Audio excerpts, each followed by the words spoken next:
ఈరోజు ఇచ్చిన మాట నిలబెట్టుకోవడం కోసం ఏదైతే ఎన్నికల్లో ప్రజాకూటమి ఒక హామీ ఇచ్చిందో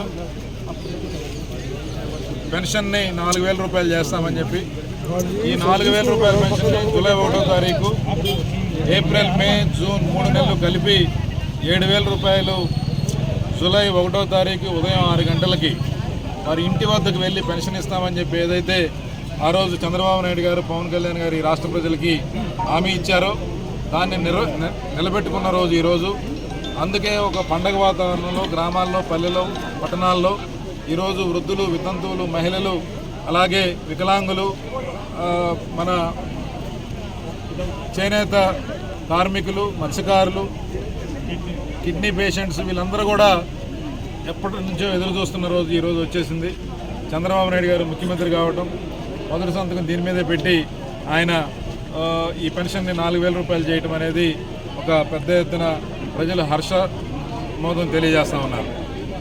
ఏదైతే గతంలో 200 రూపాయల పెన్షన్ని 2,000 రూపాయలు చేసింది చంద్రబాబు నాయుడు గారి ప్రభుత్వం 2,000 రూపాయలు 3,000 రూపాయలు చేస్తానని చెప్పి మోసం చేసి అధికారంలోకి వచ్చిన జగన్మోహన్ రెడ్డి గారు మొదటి రోజే మాట తప్పి దాన్ని నేను అలా అనలేదు పెంచుకుంటూ పోతానని చెప్పి అది కూడా 2 సంవత్సరాలకు ఒకసారి 250 రూపాయలు పెంచి ప్రజలను నెట్టెనులుగా మోసం చేశాడు.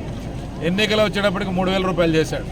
కానీ ఈరోజు ఎన్నికలు అయిపోయినాయి, ప్రజలు ఒక విలక్షణమైన తీర్పు ఇచ్చారు. ప్రజాకూటమి ప్రభుత్వం అధికారంలోకి వచ్చింది.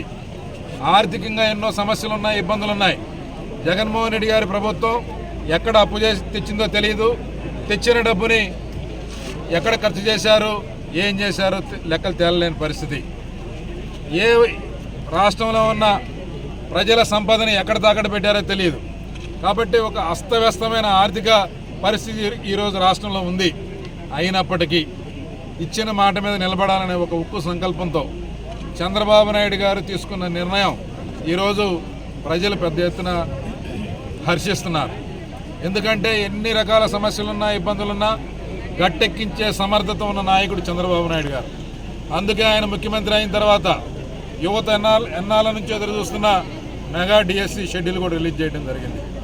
అలాగే ఈరోజు 4,000 రూపాయలు పెన్షన్ చేయటం, వికలాంగ సోదరులకి 6,000 రూపాయలు, అలాగే 10,000 15,000 రకరకాల హెల్త్ సమస్యలు ఉన్న వాళ్ళకు కూడా పెన్షన్ పెంచడం జరిగింది. ఈ గతంలో వైఎస్ఆర్ కాంగ్రెస్ పార్టీ ఏదైతే దుష్ప్రచారం చేసిందో చంద్రబాబు నాయుడు గారి ప్రభుత్వం ఏర్పడితే పెన్షన్ ఇంటికి రాదు అని చెప్పి ఈరోజు వారి ఇంటికి తీసుకొచ్చి వారు చేసినవన్నీ కూడా తప్పుడు మాటలు అని చెప్పి ఈరోజు ఆ విమర్శల్ని తిప్పికొట్టడం జరిగింది. అలాగే గతంలో వాలంటీర్లను అడ్డం పెట్టుకొని చదువుకున్న పిల్లల్ని రాజకీయాల్లో దింపి వారి భవిష్యత్తుని సర్వనాశనం చేసి తన రాజకీయ పబ్బం గడుపుకున్న వైఎస్ఆర్ కాంగ్రెస్ పార్టీకి ప్రజలు బుద్ధి చెప్పారు. అందుకే ఎన్నికల సమయంలో వాలంటీర్లు పార్టిసిపేట్ చేయకూడదని ఎన్నికల కమిషన్ చెబితే ప్రభుత్వం చేయగలిగి కూడా ఈ యొక్క వికలాంగుల్ని వితంతువుల్ని వృద్ధుల్ని ఇబ్బంది పెట్టి రోడ్ల మీద తిప్పింది. పెన్షన్ కోసం ఎండల్లో మలమల మాడే పరిస్థితి తీసుకొచ్చింది. అంటే రాజకీయ ప్రేరేపిత చర్యలు తప్పితే ఎక్కడా కూడా ప్రజాశ్రేయస్సు కోసం చేసిన పరిస్థితి వైఎస్ఆర్ కాంగ్రెస్ పార్టీలో కనపడలేదు. దానికి చెంపపెట్టుగా ఈరోజు వాలంటీర్ వ్యవస్థ లేకుండా కేవలం ప్రభుత్వ ఉద్యోగులతో ఒక్క రోజులోనే రాష్ట్ర వ్యాప్తంగా దాదాపు 60 లక్షల మంది, ఈరోజు పర్చూరు నియోజకవర్గంలో 45,000 మందికి పెన్షన్ ఇంటికి తీసుకెళ్లి ఇచ్చిన ఘనత చంద్రబాబు నాయుడు గారి యొక్క సమర్థతకి నిదర్శనం అని చెప్పి సందర్భంగా తెలియజేస్తూ అందరికీ నమస్కారాలు. Thank you.